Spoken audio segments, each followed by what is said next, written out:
This is episode 317 of the Gold Squadron podcast. I'm your host, Dio Morales, and today I'm joined by Marcel. I'm writing this as he reads it, Manzano. I'm reading this as he writes it, Manzano. Will, to the dark side or not to the dark side? Hagwood. They just have a certain way with dice that seems irresistible. Ryan, conditional dice suck. Just bring real guns. Staniszewski. Yeah, quit messing around with stuff that says, well, if you have bullseye or if you have this or that, just bring stuff with 3 dice main and 4 dice range 1. Kill the things faster and easier. And James, patience is key. Ritter. Yeah, I just had new Luminara for Shatterpoint, which just came out, and I was running Obi and Lumi, the Patience Masters, this weekend. It was very fun.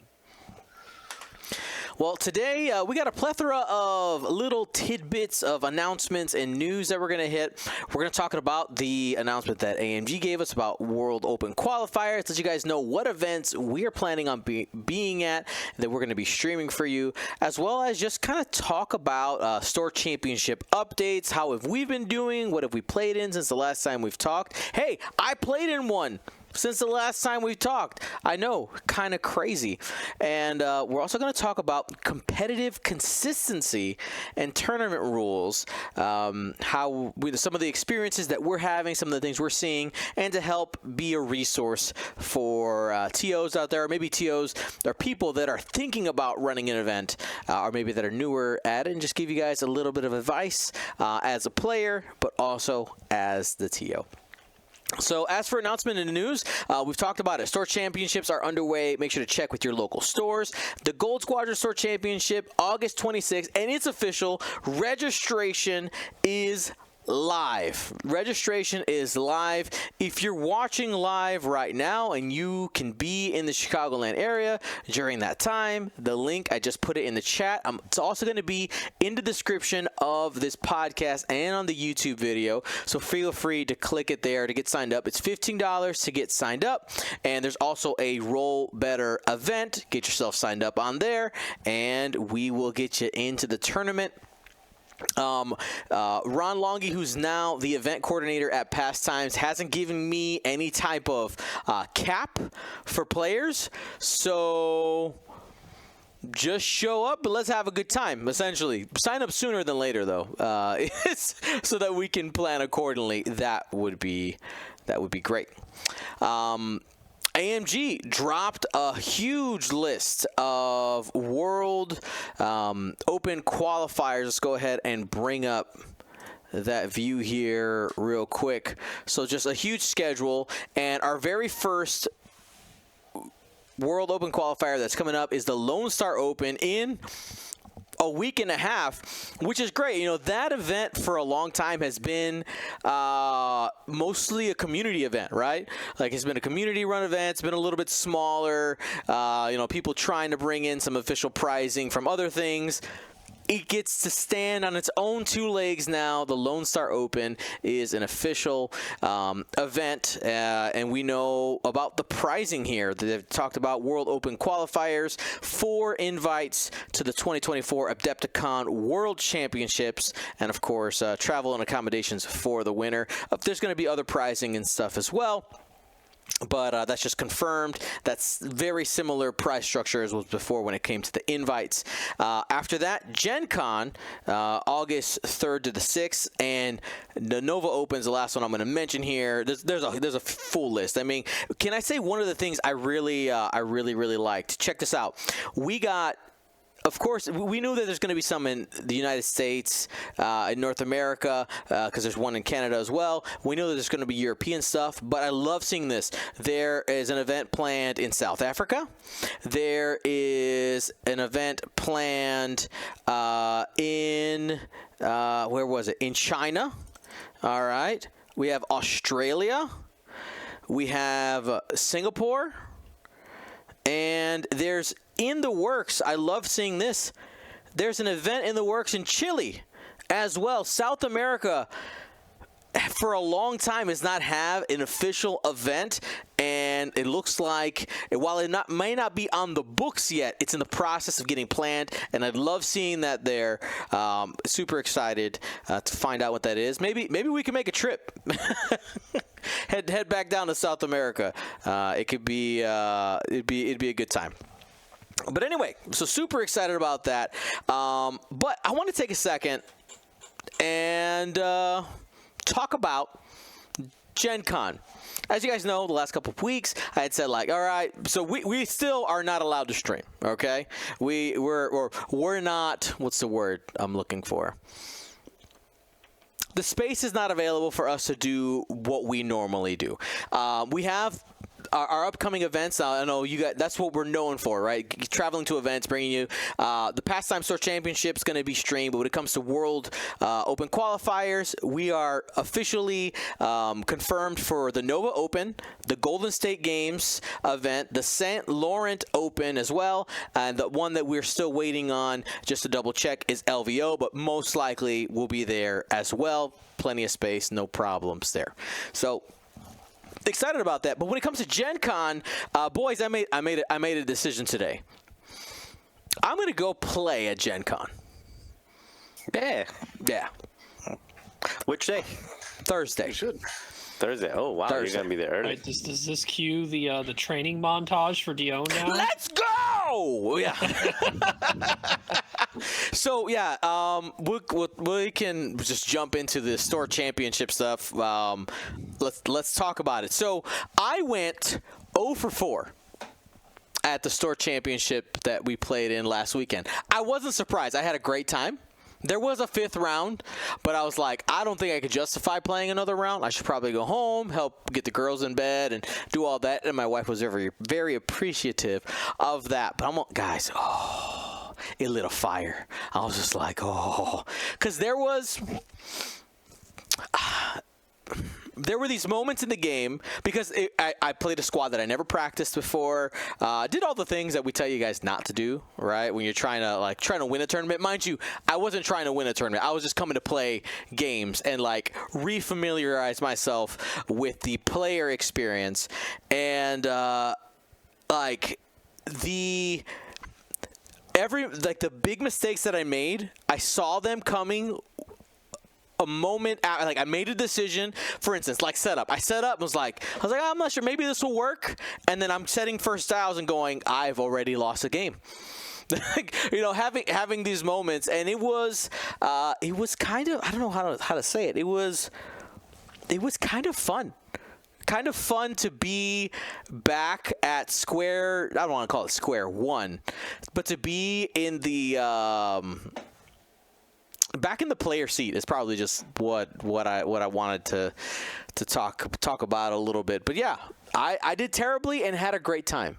That's what I wanted to say. So my expectations for Gen Con are the same. It's just to play.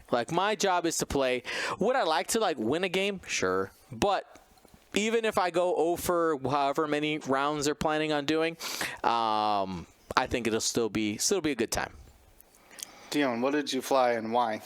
What did I fly and why? I flew Han, the OG Han, Lando, Thane, Kyrell, and Sabine. So as for the reason why, I was going through lists over the last couple bigger store championship events, and I came across I'm forgetting. I net listed this off of a tournament, somebody who went top 8, and I had been thinking about building a Han list. I know we were talking a little bit before. I overheard a conversation before we got ready. Sounds like I may have brought the wrong Han list, but yeah, there was a. But anyway, I brought it because it had 2 large bases that just seemed fun. I haven't flown the Falcon in a long time. Thane seemed like a wrong choice, but I didn't have the time to think about it. And Sabine was a lot of fun, but there was some firepower issues that I ended up in. But I had fun, which is what I was looking for. What were you saying there, James? Sorry, cut you off. I was going to say that at the Welsh Open. Yes, that was it. There was a player that did pretty well with that same list. Yes, that's it. Whatever that person's name is who I net listed it off of. Daniel Athey. There you go. Thanks, Dan. Thanks, buddy, old pal. So since the last time we chatted, actually, Marcel and Will, you guys were both at that Source Championship. How'd you guys end up that day? I ended up 3-2. So I was 3-1, and then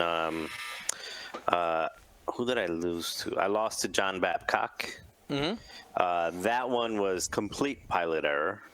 It was a close game until I decided to land on rocks 2 turns in a row, and my heaviest hitter was not rolling any dice. Well, I was rolling dice just against myself. Do I take the extra damage or not? And yeah, against someone like John, if you land on rocks 2 turns in a row, it's gonna punish you. Yeah, it's just gonna go downhill. And then that was like the second to the last round. In the last round, I lost to Nick, and that was like another snowball one. So that's one where you get a bad variance turn. And that bad variance just kind of like snowballs, because now like you're in I gotta do something extra special to try to like stop, to correct, and then you overcorrect, and it's those situations where you probably should just continue to play the same one. So that particular one I was 3-2 at. Really good tournament though. Are we saying our store championship stuff, or Will? You're asking Will how he did that day? I don't quite understand your question, Marcel, but I'd love to hear you from said Will. Marcel and Will, how did you do? But then what did you fly and how did you do? Why did you fly it? Well, that's how I did it, 3-2. I don't remember what I flew, to be exact. Because I've gone to 4 and I've flown. You didn't fly the Scorch Bomber yet, did you? You're still on. No, Scorch that was FO? not the Scorch Bomber yet. No, but I've gone to 4 and I've flown 4 different lists. I flew 2 Empire once and 2 First Order once, I think. And I haven't flown the same list, not because I'm not trying to win. It's just I haven't found something that I like. So I've tried different Empire lists. I just didn't like it, and I know you can go to like the Darth Vader, the boys, and like some of the tried and true lists. Just not, it's not really what I feel like flying. Same thing with like a lot of the Rebel lists. They're really good. They've been winning a lot, but it's just not something that I'm interested in flying at this moment. So maybe handicapping myself by not taking what's tried and true. So I've flown a couple Empire lists, and I've been playing around with First Order lists, with 2 Whispers, Kylo and Nightfall, Malris. Then I tried DT and TIE FO DT, and then Scorch Bomber. I like Scorch Bomber better. It just gives you a lot more flexibility. But out of all the practice games and the tournament games, just Blackout just seems to not pull his weight at 5 points. So, Blackout's been. No, sorry. I was thinking about a different pilot. Never mind. Go ahead. Yeah, no, Blackout. And again, he there's nothing wrong with Blackout. It's just the single mod offense. Even when I get, because I fly him without maneuver, even when I get like the outmaneuver and behind the rock, and I'm turning it, Luke Skywalker into 0 agility Luke, and then I roll hit blank, and I'm like, so it's been that. So it's just not for me, or so I'm gonna swap him out. So I'm keeping the rest of the list, and this next weekend I'm gonna swap him out. Try Von Reg. I mean, that's something that I wanted to try. It never hurts to have I6, and more than anything, I can just double mod. so I'm tired of rolling blanks. So I'll be like, I encourage to try Lone Wolf Procket Blackout with Sensor Scrambler. I might if I just don't like Von Reg, but at the moment, like I said, just Blackout's been a bit of a. He's good on paper. Just I haven't been able to make him work the way that I want him to work. So Von Reg is probably a little bit more my speed in terms of repositioning after moving versus the pre-position. So anyway, I'll give that a try. But ultimately, like, it's just been a like joy, like a ton of fun. Every single event has been full of people that I like, people that I haven't seen for a long time, and then some people that I see almost on a weekly basis. Like Babcock, like Tobin, Brandon and them. So it's been good to see people on a regular basis again, and all of the TOs have been. All the TOs and store owners have been generally like very upbeat and positive about just running the events, and it's been pretty good energy. I don't think in any of the ones that I've been, I've seen a bad interaction, where two people are upset at each other, or like judge. Like I haven't seen any of that in any of the tournaments. At any, whether it's the winning table or the losing table, I haven't seen any of that type of attitude. I think people are just happy to be doing store kits again. So yeah. So anyway, so that's where. Oh, and Kayla's been going with me every time, and Kayla's actually been flying a Rebel list with Han. And she's been doing really well. Yesterday, she got second place at the one we went to yesterday, and only lost to the eventual winner in a very close match. And she almost took one out of Will too. You played her. I was gonna say that I played Kayla in the would have been fourth round. Ended up going win-win tie, which messed everything up. If you imagine there's 20 people at this tournament, so 10 winners, then 5 winners, and then in round 3, 2 of those winners tie, and I think the pair down lost. So it ended up being just John and Nick as the only 3-0s going into the fourth round. So competition was dropping, but the match I should say my list. I'm flying Vader, Bell, Yavin, of course. Then Tomax, Barrage Rockets, super amazing. I'm taking Merrick and Juno, love those crits, and Tiger Lock. And then I got convinced by Ryan to put the rear in there as my last spot. I have my own Sky Strike, had to buy it, but a couple practice games, and the rear was just doing something that my list needed. I needed somebody mobile. Everybody else could shoot guns, but I needed somebody who could actually fly around the board. And oh man, the rear was a blast. Marcel, you're saying that you're not used to pre-moving. Man, I took a crash course in the rear following the week up until that tournament. I've flown a lot of Echo and a lot of Strikers and stuff like that. Adas who can kind of move around, but man, trying to do it all the time is tiresome to say the least. But wow, what a ship though. Honestly, my surprise MVP out there. Let's see. But yeah, I did play Kayla. That Han. The only reason I beat her is that I was able to get a fuel leak and a structural damage on her Han. Ah, there it is. It couldn't leave. I had too many exits covered for it, so I had to trade Vader for it. But Han was worth more of a point than I do. But yeah, Kayla's been she's got Keo and Wedge, along with Luke. and Sabine, I think, and then Hana as well. And it is tricky to like.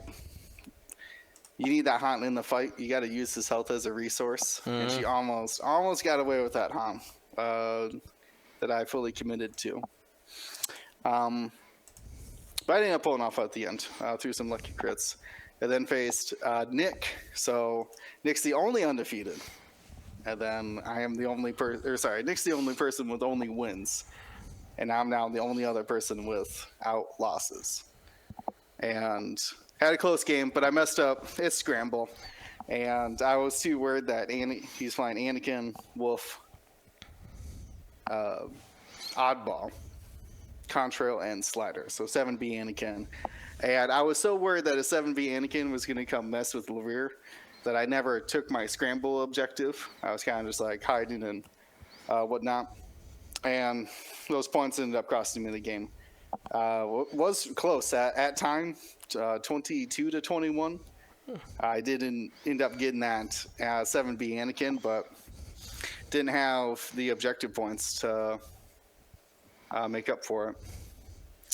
But I think Nick said that was his third or fourth finals table of the season. So his time was due. There was nothing I could do to stop that.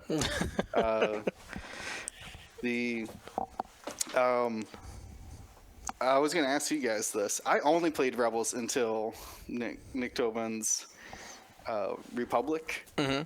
What was the faction spread for you guys? Empire, Scum. That day was almost all Empire, but it's different store champs have been And Rebel. different pockets. That was mostly Empire, but then I've been in other ones where there's been a lot of Rebel. This last one yesterday, I played a CIS list, a CIS, a First Order, a Rebel, and a Empire, I think. Yeah, Empire and Rebel. So I played a little bit of everything. Lost to the CIS list. It was Tim Woodbury. What was it? Fires? No, it was actually Count Dooku and Maul and the Scimitar? in the Vaddies. Yeah, and the Scimitars. Dirge and 404. And yeah, it was a really close game. So. I killed Dooku. I never even shot at Maul. Like I killed Dooku in 404. I killed Dirge, but killing Dirge doesn't mean anything because he just comes back to life. So I killed everyone except Maul, but Dirge came back to life. Mm-hmm. And the last round, I was up 12-10, and it just I was up 12-10. But the last round, it just did like that. He killed 2 ships in that turn. So. It swung heavy. Both his shots, both of Maul's attacks killed 2 ships? No, it was one with Maul and one with the back to life. Rejuvenated Dirge. So what was the list again? It was Dooku, Maul, Dirge, and what? And 404, the extra dice at range 1 with an advanced torpedo. Yeah, the hyena. The hyena. The hyena, yeah. It was a nice list. He actually went 3-1. I think you have to. You have to go both Siege of Coruscant to squeeze in the 3 and the 6. Yeah. Oh, that's what it was. I was like, what? Dooku, I was doing the. Dooku is at 6, and then Maul's at 7, and then you essentially have another 6 points. You should be able to find it on Rollbetter or something, but it's a very clever list. Like when I played them round 1, and when I saw it, I'm like, this might be not the I'm not playing against something that's. And like I said, it's he went 3-1, and his only loss was to Kayla. Kayla was the only one to beat him. So he did really well. Fighting infiltrators is not going to go well. For the I mean, it's but anyway, so we were poo-pooing on CIS and Scum, but they've got options. They've got showing up. Yeah, they can do things. Okay. Cool. Ryan? Just to make sure that they didn't bring a Scimitar title on Maul, right? No, Dooku had the scimitar. Yeah, Dooku has to have it because he has the standardized card. But I could see people accidentally bringing it. No, I think- bringing I the think- standardized yeah, card it- that then I it think- becomes Yeah. customizable. Yeah. And Yasby, I think Yasby like automatically blocks it. locks it It out. should Yeah, block it. it's Yeah. not going to let you. Well, Yasby let us have CLT on Mace for the past year, and we see how that went. Oops. It's not an official thing. It's pretty good. It's pretty good, but we gotta be careful. Ryan, have you been done any store championships since the last time we talked about one? No. I kind of have quite a bit of a break until. I mean, most of it's because I've had other things to do family-wise and whatnot. But I've got an event I'm going to, the Forest City Open. First, I'm going to a Canadian event in London, Ontario next weekend. So not the 15th and 16th, the 22nd and 23rd. That one's definitely billed to be like a larger than average store championship. They got a ton of extra prize support. They're actually, I think, renting out some space in a local university. So it's not just a singular store. So it looked to be pretty cool. And then the weekend after the 29th, I'm helping run my local store event at Eternal Games in Michigan, specifically Warren, Michigan. So if anyone wants to make the trip, I also have additional prize support beyond the standard set. I purchased a pack or a large pack of the helmet series by Jim Harnock. The tokens that are for Curl Paw that Farmer and Fly Better kind of closed out with as a charity thing. You purchase them, it goes towards a charity. So I'm keeping only one set for myself individually, but all 4 of each of the helmets are all going to go towards participation pricing for my event. On top of a lot of the world's attendee community that like shared cool local alt arts, and they wanted to, here's our squadron from here, here's this alt art, or here's this token. I'm taking that and pooling that into some raffle grab bag type stuff. So plenty of room that we have. Well, technically we have a cap of 32 just because of the time limit of the day. If we go more than 32 players, requires more rounds of play. We'll get into that type of topic later. But yeah, that's so after. It's been a while, basically. I think the only Store Championship I played, I won. So cool, I'll take it. If I don't play anymore, I'm technically undefeated. Aha. I know. I'll be going to one in basically 2 weeks, and then helping host one in 3 weeks. Then I'm not going to Gen Con this year. I'm going to Nova. Awesome. What about you, James? No, I've done my my store champ a couple of weeks ago. That was the one currently planned for Utah. I don't think that there's any other store champs that have been announced yet for the area, and I haven't seen any that are super close as far as like traveling. But I think if anything pops up, then I'll probably go to it and play some more Naboos. So go grab my Naboos real quick. Yeah, just got any more of them Naboos? But yeah, besides that, I think just been doing a lot of focus on Shatterpoint lately. Just been really enjoying that. I think next month is Mace and Padme, so super excited to run Padme and Lumi together again in Shatterpoint, and just like I do in X-Wing. So cool. That'll be fun. Awesome. All right, so there's your store championship update. Man, I'm excited to just play some more. Like that's where I am right now. Like, I know I don't have as much time to like practice as I wish I did, but if I have to practice live at bats, essentially, right? It's like, you know what? When do we practice? We don't. We just show up and wing it. Do the best job you can. That's where I'm at right now. Awesome. So in our chat, Marcel, you brought up, so we're moving on to our next topic, by the way. Transition here. Marcel, in our chat, our GSP chat, you brought up an issue that you've run into a couple of times. In our notes, I labeled it as competitive consistency and tournament rules. So, can you paint us a picture of what is the issue that you ran into, so that we can kind of address it, take it apart, give some suggestions for TOs, and go from there. Yeah. All right. Well, first of all, let's. I want to change the word from issue to a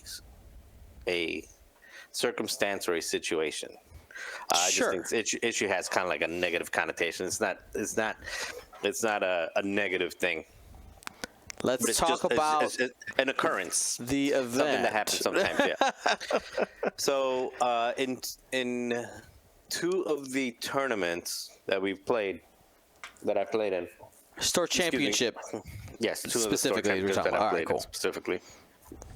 There's been there's been multiple with like 20 plus players, but there's usually been, for example, there was one with 20 plus players, but they specifically said we're going to play 4 rounds and there's going to be a cut to something. So there's but in 2 of them they were 20 plus people, and then determined to be 5-0. You guys were at one of them. That's the one where we just talked about that Nick went 5-0. But in that one, after 4 rounds, there was a clear winner. Like Nick was the only undefeated person, or at least Nick was the only 4-0 person, 4-win person after the end of 4 rounds. So it was, but I forgot who was it Francois' tournament? Yeah. That was Francois. Yeah. That one. So Francois, obviously, he said let's play the 5th round, and then basically it'll be between William and Nick Tobin, and then they'll win it. And then in yesterday's tournament, the same issue came up where it was 20 plus people. It was said there's going to be 5 rounds. It was said from the beginning it's going to be 5 rounds, and then again, I don't know how it occurs because I don't understand how it occurs. But at the end of 4 rounds, there was 1 undefeated person. There wasn't 2 undefeated. So it could be drops. It could be other stuff. And the TO decided, I don't know when it was decided, but it was told to me and it was told to other people, about like 10 minutes before the 4th round ended. Hey, there's going to be an undefeated player, so we're just going to forego the 5th round and we're going to call it after 4. Mm-hmm. So again, same situation 2 times, and I know at least from like Kayla's perspective, because she had the highest strength of schedule, she was in 2nd place, and she knew that going into the 4th game. She lost the 3rd game, so going into the 4th game, she was going in 2-1, but she knew that if she wins 3-1 and 4-1, like she's still in it. Mm-hmm. And I'm sure other people as well, kept on playing instead of going home because it's a little far. It's like an hour 15 away from us. She's like, no, I want to keep playing because I have an opportunity. You have a chance, yeah. Yeah, I still have a chance, and I want the invite, so she wanted to play. So it's kind of like for her, it was kind of a feels bad in terms of like unmet expectation. She was thinking like she was going to have an opportunity if she wins, and other people as well that were probably in that same, good strength of schedule with the 3-1 record. I don't know what. I don't have any. I wanted to bring it up to you guys just as a discussion. I think one of them, because I don't know. I was in the middle of a game when the TO told me. Right. So I just didn't exactly I heard that he said there's going to be a 4-0 player, so we're just going to call it here. But I know he did say something about like I was trying to look it up. I looked it up on Google. So he went somewhere to look for the information to see if that was a viable option to do within the tournament rules. Right. I never been a TO, so I don't know where to go for this information. Usually when I have this type of questions, I just ask you guys, because you guys are a little bit, especially Ryan. Especially Ryan when it comes to like tournament and legal or like rule stuff, and William when it comes to like interactions, like is this a legal interaction or not? Am I cheating? All right, so I just want to kind of give quick hits. Yeah. So you're saying that you were the big thing I just want to make sure that this comes across is that this is not a gripe or you did something wrong. It's an opportunity for learning, right? Yeah, and more than that is I think it's a good discussion because it happened twice in like a 3-week period where that situation was a possibility. So I'm like, it must happen. If it happened twice in a 3-week period in Chicago, it must happen all over the place all the time. So it's mostly just to for the TOs that do listen to kind of at least figure out, have a discussion and one, if there is a written rule, so we can bring it up, and if there isn't a written rule, just have a discussion about how people feel about it. Okay, so I just want to make sure we get a quick summary. So you were in 2 store championships where you were told that had more than 16 people? Yeah, like 20 plus, yeah. Okay, so around 20 people, and we're told that there was going to be 5 rounds of play. That sounds. And there was a clear. No, but hold on. I just want to get those 2 facts correct. No, those 2 facts. Yeah. You were told before the event started that there would be 5 rounds. So, whoopsie. So I want to start by just kind of. I pulled up here the X-Wing should come back up here in a second. On the Atomic Mass Games website, there is a tournament doc that should populate at any moment. There it is. A tournament doc that gives you some clear-cut rules as to what kind of cut you should have. So it's right here. All right. We'll enhance. Right there, because I know sometimes what ends up happening is there's sometimes you have to balance how much time is the store going to give you, right? How much time is the store going to give you, and what are the rules of the event? So I would say oh my God, this thing happened again. Sorry, my screen keeps turning off. Right, it's finding the balance between those 2 things. But we do have some hard rules here from Atomic Mass Games. It says 4 to 16 players. The expectation is 4 rounds, and with that, you should have a very clear, this person is the best, right? And in a store championship, you're expected to have at least 16 players. So we should be at least in that. Then when we're in the 20 realm, Marcel, when we're looking at just the rules, it looks like the expectation is 4 rounds followed by a top 4. So the interesting thing is this, the idea of having 5 rounds to kind of, because you're over that number, technically, if we're just going by the letter of the law, doesn't exist. But sometimes as TOs, right, you have that needing to tweak it. So I think there's a balance. If I was running an event, so for instance, I am, right, I'm helping Ron as the judge.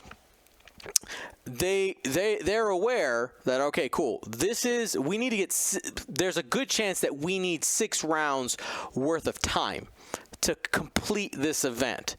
Now, for some stores, they might tell you just no.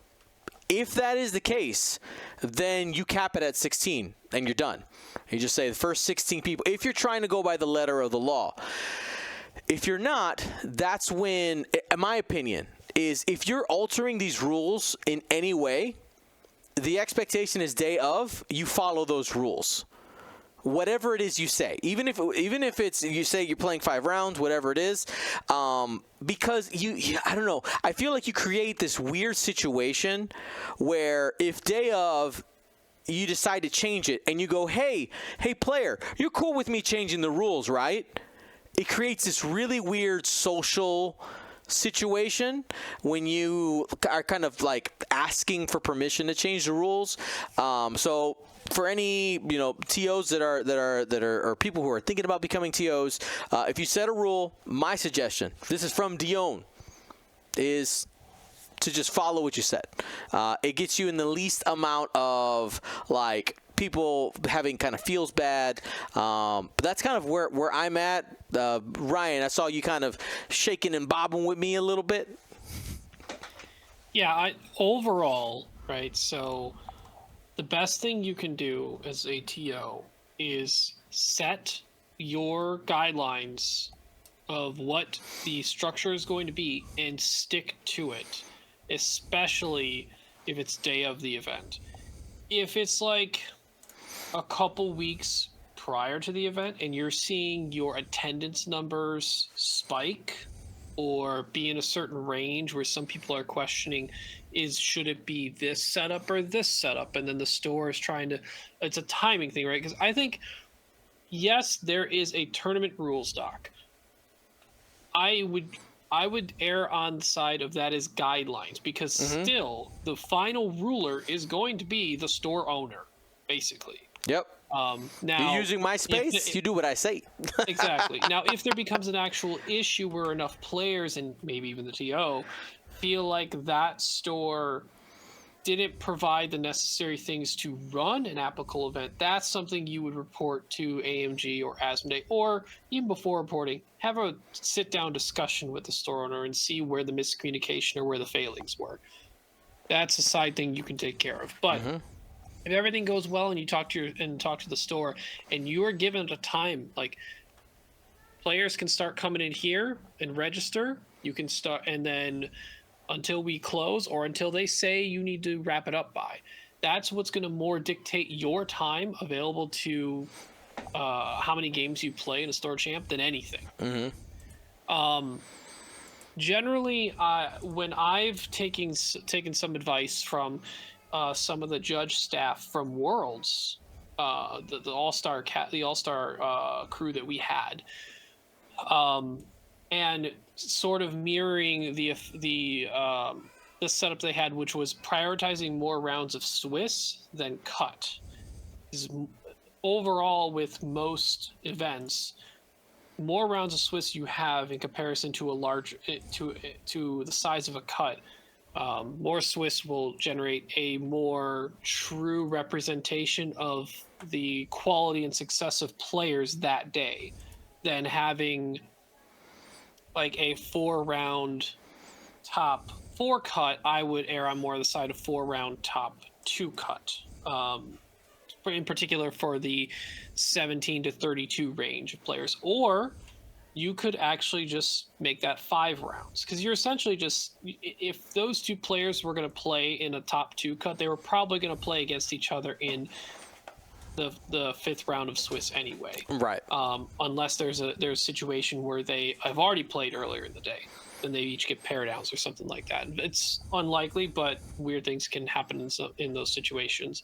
But baseline, if you're a judge or TO, stick to whatever was set in your event, Facebook event, breakdown, whatever you've publicized this as. Stick to it unless you've actually in a week or plus ahead made updates so that everyone's available to know before the day of the event, like advance notice. That, hey, we're updating this because we have this many players, but the store says we can only do this, so here's our update, right? And definitely don't ever, like, look at the whole store and be like, hey, do you guys want to do this? Like, no. It's be the, quote, bad guy and make the decisions for everyone. If people want to... So one could be, as an example, you play 4 rounds. You have 24 players. It comes out that, like, we could just cut to the top 2 and everyone can go home, or everyone can just stay and play 5 rounds. That's a reasonable question you could ask an audience, but that's not a reasonable question you ask your audience the day of the event. That's something you should ask your audience a couple weeks prior with a poll or a general community question like, hey guys, do most of you feel like you'd want to stay for all 5 rounds, or would you rather do 4 rounds and top 2 cut? Maybe because of space, the store might have a real say in whether you can do one or the other as well, depending on any other things they have scheduled. So, baseline, these are all guidelines, and anything is pretty much up to the store's time frame for you. I did have a good discussion with a few people who were on the opposite side of the world structure, being the prioritizing more Swiss rounds than cut rounds. They like the idea of having the cut that's set up in the tournament regulation document, because essentially with the tighter cut version, mirrored or similar, inspired by Worlds, you're basically telling most players once they get the 1 loss, they're kind of out, basically. So the drive to continue playing kind of drops off completely after 1 loss. Doesn't mean you can't, like, there could be a situation where it's an odd number of undefeateds, someone gets the pair down, they lose the pair down, and then and there has to be the 1 player that wins in the undefeated. So now there's only 1 undefeated and still 1 more round to go. So no one's technically completely out, but the tighter the cut, the less chance that 1 lost player can get in and compete for it. And some people like the feeling of still being able to compete even with just 1 loss. You know, the chance of getting a bad matchup or some variance, or just, you know, having a little bit of forgiveness can feel a little nicer for store champ level events. And I could sympathize with that for sure. And I could see people erring on the side of the slightly larger cut that is set up in the tournament reg doc versus the tighter cut guideline that I generally inspire my stuff by. Will, thoughts? I mean, that's communication, as with anything, is got to be the route you take to ensure that everyone's satisfied. Yeah, once you make those rules clear, pretty straightforward. Now, as far as the different kinds of events, I mean, it does, what do I want to say, take different kinds of events. If you have a longer day, you can maybe squeeze in those 2 rounds of cut after a day of Swiss. But I think maybe I could bounce it back to you guys. What is the preferred amount of rounds per day, like cut included? For myself, it's about 5. Seems good. Start fading after that. Yeah, 5. I think 6 becomes well, actually, you don't do 6, so it would be, because if you're doing a 6 round, only 2 people are actually playing 6. Right. Because that when you're doing 4 rounds and then a top 4 and a top 2. So in reality, that's a 4 round, and then you have 4 people that stick around a 5th round, and two people that stick around a final round. But and maybe because I'm getting older, just endurance wise, like I don't miss the 7-day Gen Con. I was gonna say we used to do 7 days, no problem. Yeah. I mean the 7-game Gen Con, like I don't miss that. Or the 7-game Worlds. The store champs till midnight or so. Yeah, I remember one time store final, employee baby. who was just so upset. Yeah, I remember the first store champ that I was in. No, not the first store champ that I won. Not that I was in. It wasn't the first one I was in. I played Ron. Speaking of Ron Long, I played Ron in the final, and somebody was streaming it. I don't know if it was you, Dion, or something, but somebody was streaming it. It ended at 3 in the morning. That was me. Was it you? That was me. Was that unlimited finals? Yep. No, maybe, I don't know. I don't remember. It was a long time ago, but still, it was like a. I did it twice at past times where we got just stupid late. It was that, and then there was one untimed final before that. That was with Lyle Hayhurst. It was brutal. Like it was, like don't do 3 in the morning, please. What about Ryan? And opinion? How many? rounds are you looking for per day? Like, what is your preferred amount? I mean, nowadays I prefer 5. 5 is very digestible for one whole day for one person to play. And back to the store timing thing, like if most stores, I assume, open around noon on a Saturday or Sunday, and go till on a Sunday it's probably till like 7-8 o'clock at the latest. On Saturday, they probably go to like 9 or 10, or maybe later. Depends on the store. If you don't have a store that's able to open early for at least registration or just starting the day earlier so that the games can get done, I mean, 5 rounds. Assume each round is going to take about an hour and a half, because there's that little, like, there's the setup time, there's the in between, so that's your hour 15 game time plus extra 15 minutes ish each. So hour and a half times 5. I mean, we're looking at 7.5 hours, right? So if a store starts plus noon, an hour lunch or 30-minute lunch. an hour lunch, right? Yeah. So can I give you a hot take? Quick hot take. Sure. What's up? I think some people might not like this. I think as an event runner, stop giving people hour lunch. I think bring your lunch, eat it in between the round. And the only reason I say that, hold up. let me tell you why. Let them cook. There is almost always somebody who shows up late. Almost always, and you just lay down the hammer. I mean, I agree. If you're not back by X time, you forfeit your game. Sorry.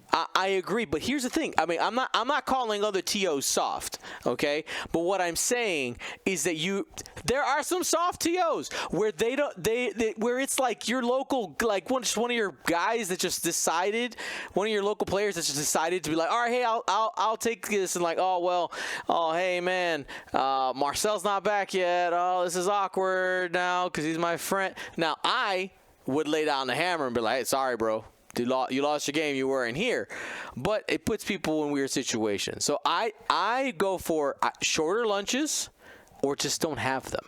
And usually, what you actually could do is say you have a 45-minute lunch.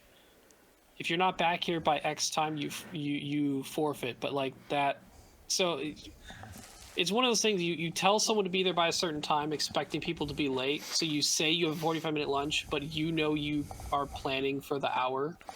I hate that though, because then the problem is that you got people who played the other game. They're like, they said 45 minutes. Hour should be fine. Yeah, there's the early people though. Right? I think that there's a you reward a little bit of both. Like one of them is if you're doing 4 rounds, you could probably get away with it. But if you like 5 rounds becomes like a full day. Now I agree that an hour lunch is excessive, but a 30-minute lunch I think is fine. But that's 30 minutes like. You know how like you get normally like 5-10 minutes to go from one table to the other table and right.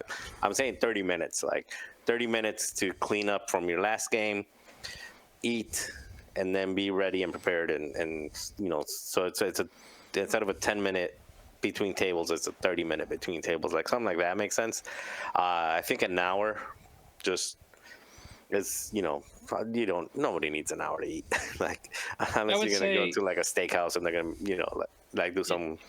It may vary on, and this is on TO and maybe even the store to be aware, what actual food establishments are nearby and the speed at which you can get food. Because at my local when I was in England, there was nothing within 30-minute drive. So it was kind of like I'll say 15-minute drive. There was nothing within 15-minute drive. So if you're in that situation, 15 minutes there, 15 minutes back. The TO just be like, just hey bring guys, a sandwich. you should probably bring something. Yeah. Yeah. So that's what we usually did. Or like the store there had like food to eat. Yeah. Like it had like microwave meals kind of thing. But, so Yeah, so but like if at my local now, there's like a Jimmy John's next door, like in the same in the same building complex. There's a McDonald's like within walking distance. There's all this different stuff that you could do quick, where like we could definitely get away with like a 30 or 45-minute lunch. Yeah, big ups to Francois again for that store championship, because like he combated it just by ordering a bunch of pizzas. Yep. And I mean, of course, not everyone's going to be that kind and that trusting. I'm saying, because he ate the cost up front. He bought a bunch of pizzas. He ate the cost, and then on the honor system, he told people like, hey, if you're grabbing some pizza, just contribute. He left the box there where people can drop some cash on there, or like I sent them a PayPal, like paid them online. But again, I understand not everyone's going to have the ability or the willingness to eat that cost up front. However, you can also, if you know that, in James' case where there's nothing to eat, and you know that ahead of time, it's, hey, communication, like Will said, communicated like there is nothing to eat close by. You can have two options. Registration fee is $15 and bring your own food, and we'll give you 15 minutes to eat it, or registration will be $25 and we'll have food here for you, and this is what we're going to be like, bringing pizza, sandwiches, burgers, whatever. You can just bake in that like event cost, as long as you work with like the store. You got to talk to the store, because some stores won't do that for you, or you do it on the side. Because some stores are like, you handle everything and then give us, when you're done, hand us this amount of money. Hand us this amount of money, right? Yeah. And some stores are like, no, you're like, the players are paying us directly, and then we're giving you what you need. Yeah. So it depends on how you do that, but you could definitely do like Venmo, PayPal, whatever, if in the event that the store is running it, to where like, hey, throw me $5 and I'll order pizza for the entire event, for each player. Like I feel like that is more than fair. And then like, it's also, people can kind of like throw in like what kind of pizza they do want, like with their event ticket order, with their reservation. I will say I saw it in chat. Nutano. While I like the spirit of the idea to start doing X-Wing potlucks as part of X-Wing events, I get the feeling that there might be people that start bringing so much stuff we won't have the table space to actually lay everything out. Like, people start bringing crock pots of like chili and like pretty extravagant stuff to like show off their cooking skills as a potluck. To like, you're gonna run out of actual playing table space to have to create like table sets just for the potluck. As long as there's room for cookies, I think it's fine. Just don't take up the cookie Easy to make room. room for cookies. Nice, awesome. That's that. I know we've veered a little bit there from the how many rounds, but lunch is always a. We tangented from the math of the day. So yeah. if we assume 7.5 hours of actual like play-ish / in between rounds, and let's just say 30 minutes for a lunch, because I built in the hour and a half to the 15 minutes in between each round. So you're looking at 8 hours for that day. If you start at noon, you're ending at 8 p.m. if it goes on the dot. Yeah. Perfect. And it never does. Sometimes it doesn't. So buffer space is nice, but I think even with that math, there's buffer space of 15 minutes add on top of each round. So that flexes around. That's the half-hour lunch, etc. So assume it's 8 hours. Make sure your store can accommodate at least that, I would say. Agreed. All right. So that right there, we talked a little bit about consistency. James, you didn't get to talk too much about it. I know you do a lot of TOing.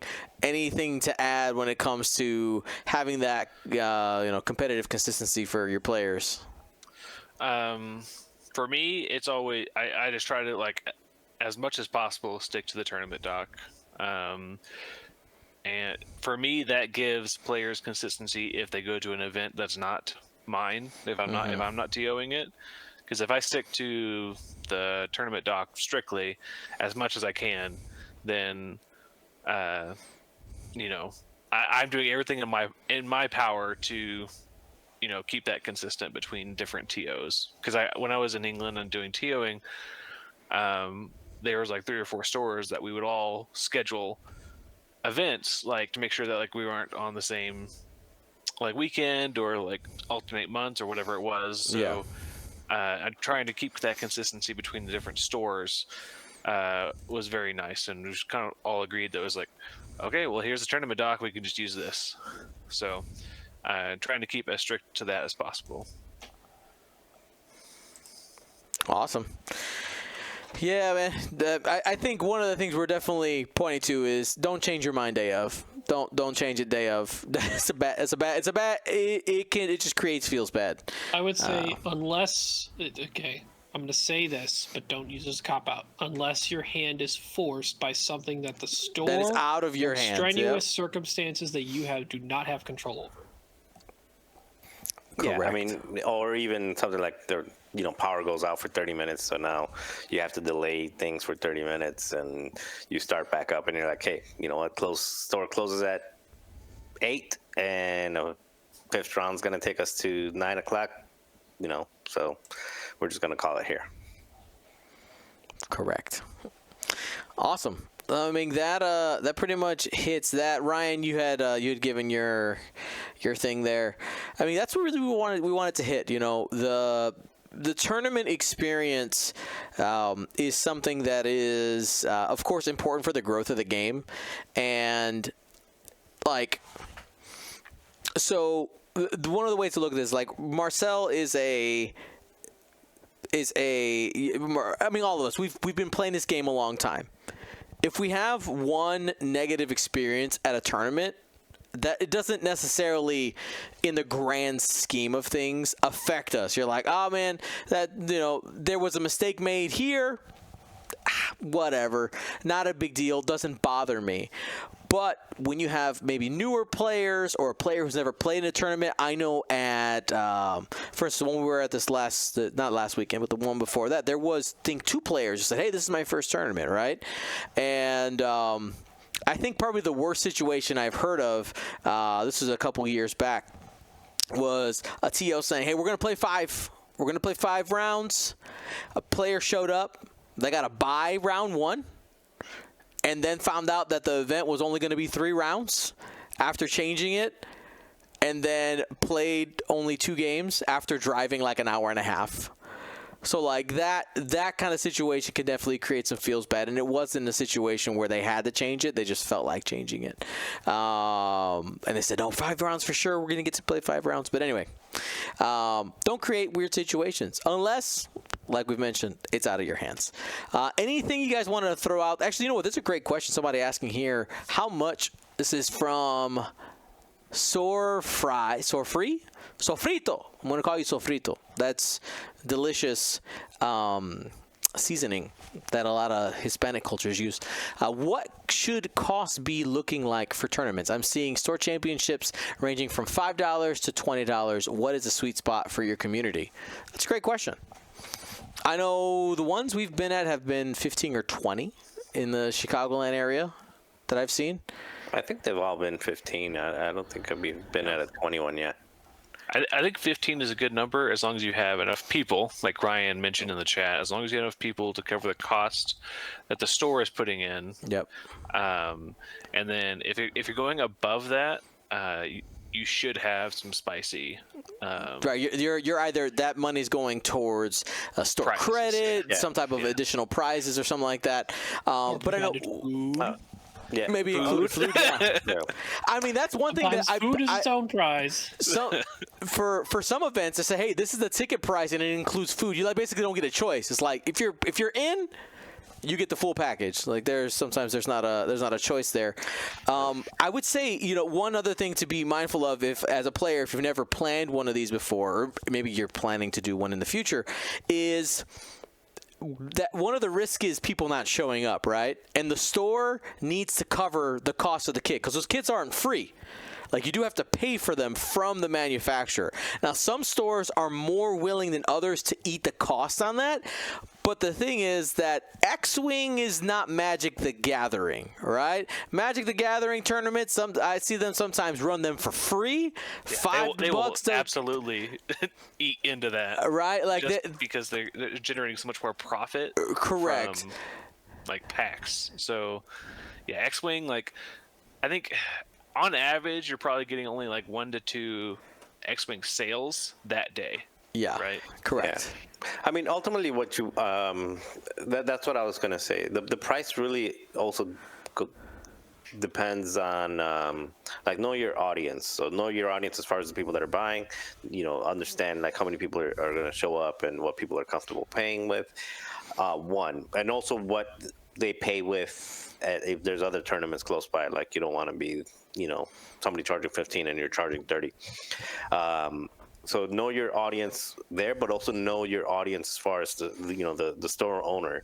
The store owner will have different expectations. So some store owners will be like, you know what, I just want to cover the cost of the kit, and that's it. Like, I don't need. Some store owners really don't even care about the cost of the kit. I've seen some of the store championships that we've had here. Just mostly what they want is they just want. It's like advertising. It's promotion. Mm-hmm. Yes, X-Wing does not sell a lot of. Yeah, X-Wing is not a big mover. There's not that big of a release schedule. However, X-Wing players happen to be also players who play Gloomhaven, players who play Legion. So the person that plays X-Wing is most likely people that shop at game stores anyway for their, beer and chips, Saturday night game with friends. So it is an introduction to the store to new players that that are coming in. So understand what the expectation of the store owner is and have that conversation ahead of time. Like, hey, this is the price of the kit. This is what is your expectation, and negotiate with them. I mean, if they're really trying to use it as a revenue generator, just kind of talk to them and sell them on. It's going to attract new players, and it's going to not just new players. It's going to attract new people to your store. Maybe people that don't show up for league nights and stuff like that. They'll be familiar, and they're probably driving distance. So when they need to buy something, they might stop here and buy it or something like that. Another thought here, real quick, is for some stores that want to get some type of income back in, because maybe they have an employee working the event or something like that, which just happens sometimes. And if they're looking for solutions to make some money on the tournament outside of just paying for the kit, one solution that you can give to your store owners is be like, hey, maybe we charge $20 for the kit, for the event, 10 of it goes towards the kit cost, but they get $10 in store credit.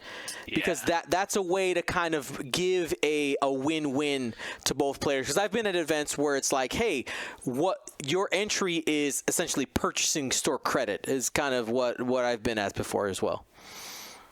Yeah, I do love when events do that, because I always try to make it a point, especially if I'm going to a brand new store that I've never been to before. Mm-hmm.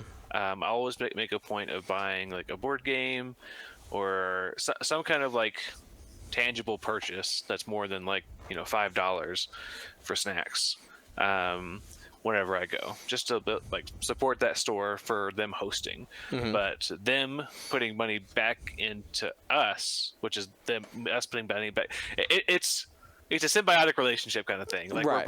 We're both winning here, because if I'm getting $10 store credit, I'm going to try to use all of that $10 store credit. Oh yeah, I'm not leaving anything on the table. I don't know what I'm putting back. Yeah, which means I'm paying my money at some point. at $10 that break point, I'm going to be getting like a $20 thing. I'm like, well, it's half off.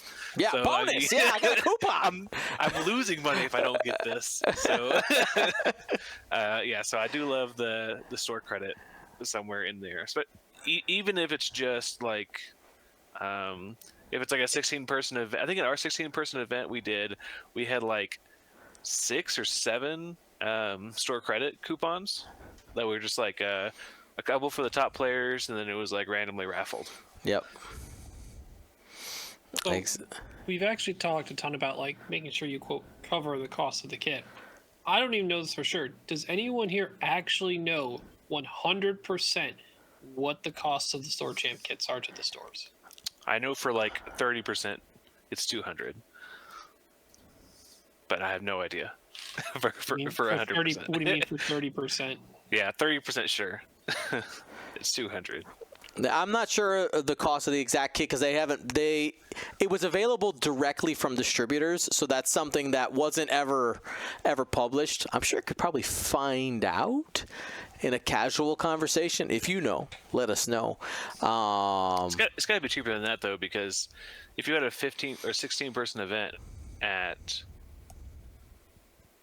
only $15, how much is that? 16 times 15. Mathematicians, aka who can calculate faster. 240. 240. I mean, it could be. 40, It could it's be 240. Yeah, it could be Could be 200. around 200, yeah. 100 divided by 16 would be $12.50 per person. Lutano said 45 Canadian. Okay, I have a hard time believing that. That's crazy. That sounds. I mean, it is predominantly, there's no acrylic tokens. The There's no cardboard- Nothing on there, templates. it's just- cardboard and cards. Yeah, that's It's true, a I guess. relatively Yeah. cheap The production. cardboard is the most expensive thing to produce out of that set, but if they got enough of it, it's actually not that expensive. You know what I mean? Like if if it's a short run, that's where the cost of that ends up going really high. Saruman brings up a good thing. As a reminder, I think this was an initiative started by Chris Allen. He posted in Fly Better. If after you're done with a store kit with a store, ask if your store's okay with you taking any of the foreign language cards that aren't used or other language cards that aren't used, because the kits have 4 sets of language cards, being English, French, German, and Spanish. Chris Allen is trying to collect them and help distribute them out to other people across the world so that they can have their own store events with these prize supports, because a lot of these cards will likely go unused in these other languages, and we would like for everyone to have a chance at acquiring them throughout the various countries that utilize these other languages. Does that mean they're sending all of their their English cards here? Doubt it. Doubt. All right, everybody. Well, that's our show for today. We're hoping that your store championship season is doing well. We hope to see you at one of these World Open qualifiers that we talked about. Again, links for everything that we talked about will be in the descriptions below. Remember, you're going to see us at the Nova Open, Golden State Games, the St. Laurent Open. I actually just got a text. You'll see us at the Las Vegas Open as well. And probably Worlds.